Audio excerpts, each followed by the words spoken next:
Kuna picha ambazo watu hupiga kwa bahati mbaya tu, lakini baadaye wanapozitazama kwa makini wanagundua kitu ambacho hakikupaswa kuwepo, kitu ambacho hakikuonekana kwa macho yao, lakini kamera ilikamata kila kitu.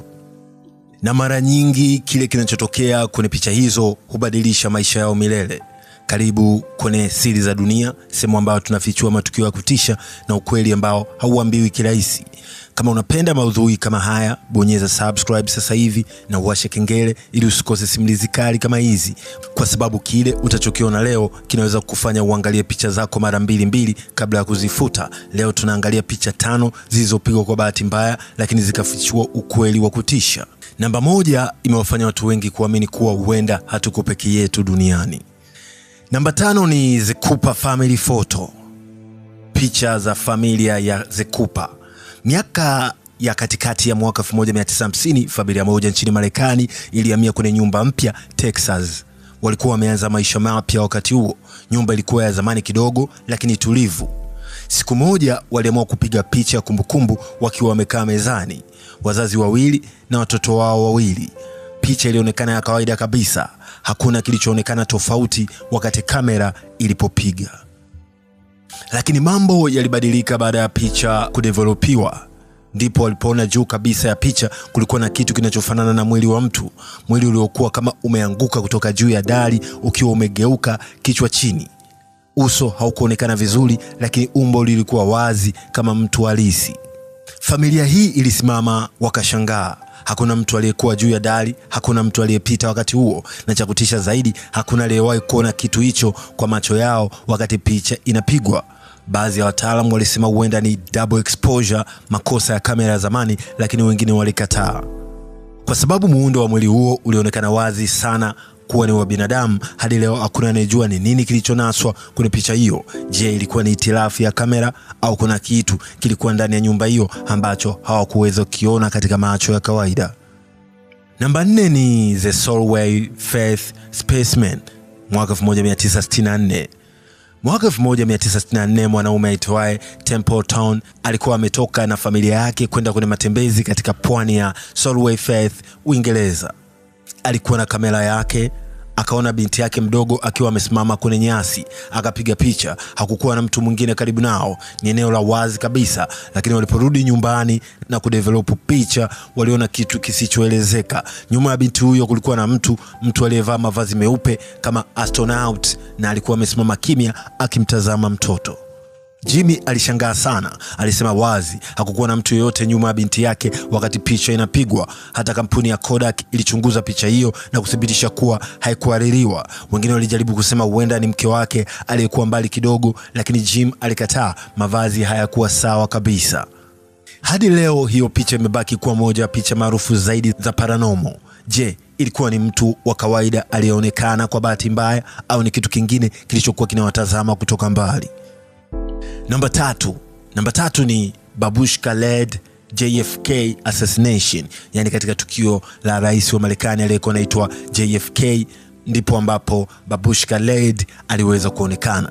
Tarehe 22 Novemba mwaka 1963, rais wa Marekani John F. Kennedy alipigwa risasi akiwa kwenye msafara mjini Dallas.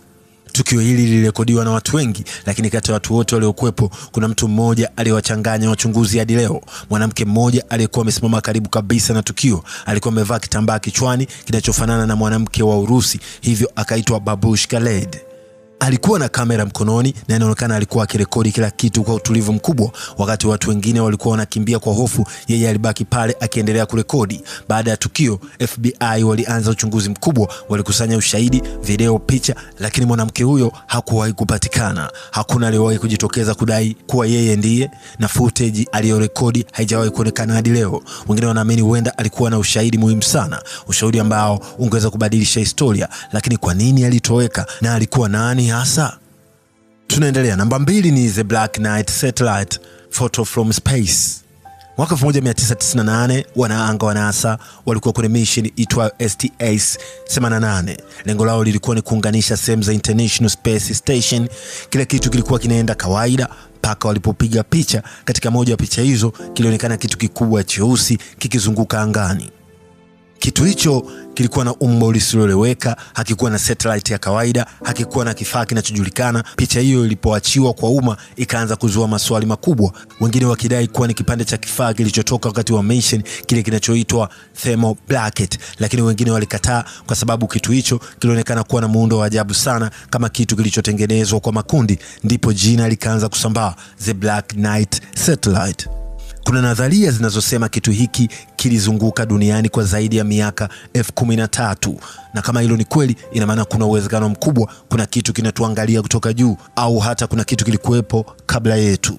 NASA haikuwahi kutoa jibu la wazi linaloridhisha kwa watu wote, na hadi leo picha hiyo bado inazua mjadala. Je, ilikuwa ni uchafu wa kawaida wa angani au ni ushahidi wa kitu ambacho hakijaeleweka bado?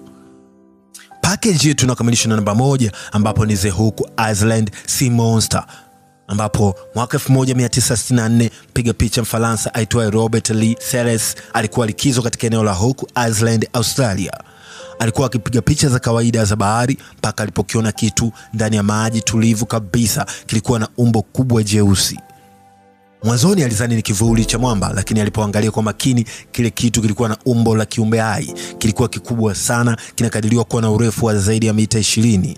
Mwili wake ulikuwa mrefu na alionekana kama samaki mkubwa au kiumbe asiyejulikana, na cha kushangaza zaidi, hakikuonekana kusogea kwa haraka, lakini kilikuwa hai. Robert alipiga picha kadhaa, mke wake hata alijaribu kuingia majini kidogo, lakini alihisi hofu ya ghafla, akarudi kwa haraka. Baada ya muda, kiumbe kile kilitoweka, hakuna aliyewahi kukiona tena. Picha zilipoenea duniani, watu waligawanyika. Wengine waliamini kiumbe halisi ambacho hakijagunduliwa, wengine walidai ni udanganyifu, lakini hakuna aliyedai kuthibitisha ukweli kamili. Na hadi leo huku Iceland bado inabaki kuwa moja ya sehemu zenye siri kubwa ya bahari. Je, ilikuwa ni mnyama wa kale aliyesalia, au kuna viumbe vya baharini ambavyo bado hatujavijua kabisa? Picha hizi 5 zilipigwa kwa bahati mbaya tu, lakini kile kilichonaswa ndani yake kilibadilisha kila kitu, kutoka kwa viumbe visivyoeleweka hadi kwa watu waliotoweka bila maelezo.